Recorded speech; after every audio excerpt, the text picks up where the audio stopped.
So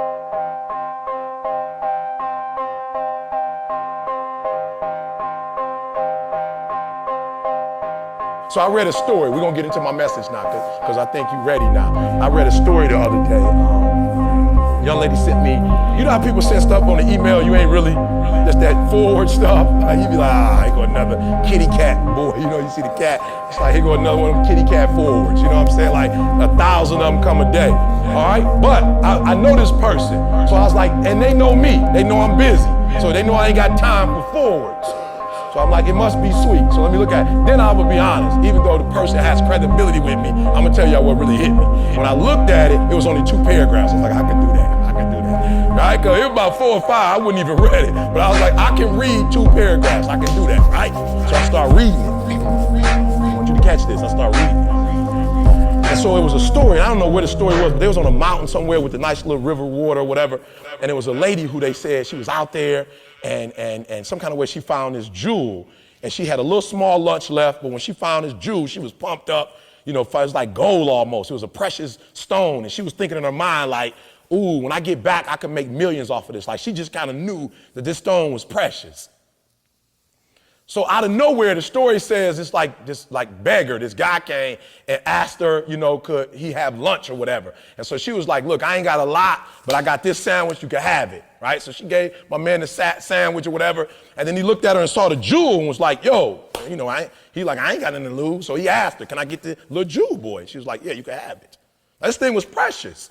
Like you could tell just by looking at it, like it was worth a whole lot. So she just gave it to my man. My man took it, he pumped up. He like, I'm broke. And the story said, you know how they paint the picture. I wasn't there, but the story said my man kind of sat down with the little jewel in his hand, and he was just thinking like, wow, I could buy a house. I could do this. I won't have to be homeless. I can get food. Like he was just going down the line of all the things he could do with this particular jewel. And he was like, as soon as I get back, I'm cashing it in. He didn't think about the lady. He's like, I'm gonna cash this thing in. I'm gonna be rich. I'm gonna be set for the rest of my life. Woo! He pumped. But the story says some kind of way my man stopped and he started traveling back to the lady. And when he got back to the lady, he was like, you know what, ma'am? I've been really thinking, and this jewel is like phenomenal, but I want to give it back to you. And she tripping like, what? You want to give it back? He was like, yeah, I want to give it back to you, but I want something from you in exchange for it. And she was like, well, this is worth millions. Like, I don't have nothing that's as valuable as this is. He said, nope, I'm giving it back. But when I give it back, you got to promise me when I give it back, you give me something. So she's like, all right, cool. She took the jewel and she said, what do you want from me? And he said, what I want from you is whatever was inside of you that allowed you to get this to me. I'm going to take my time because I want to make sure you caught that.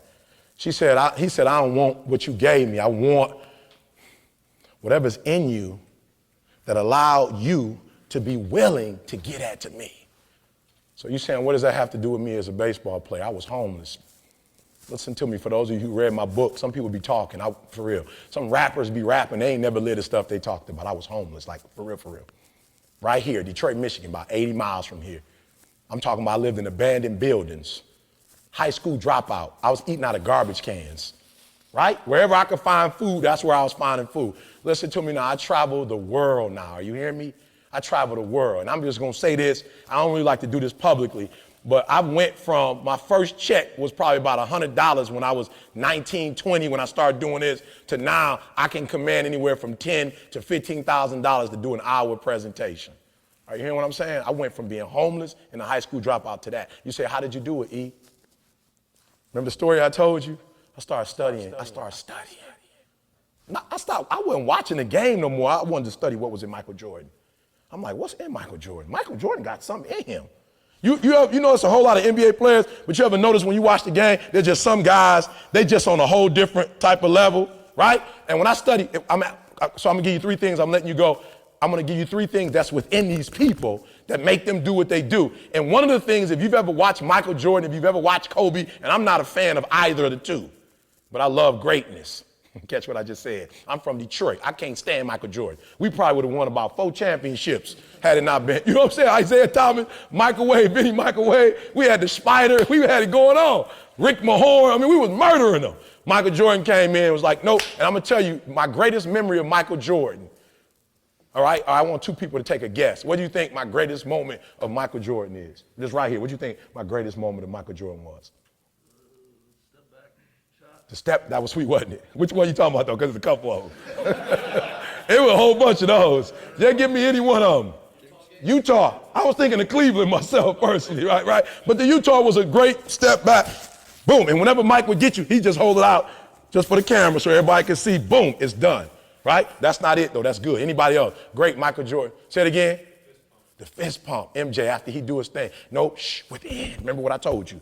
And for those of you who are going to hit those 3 levels, you got to have this if you're going to get there. The thing that I love most about Michael Jordan was the last time he lost to the Pistons, he cried.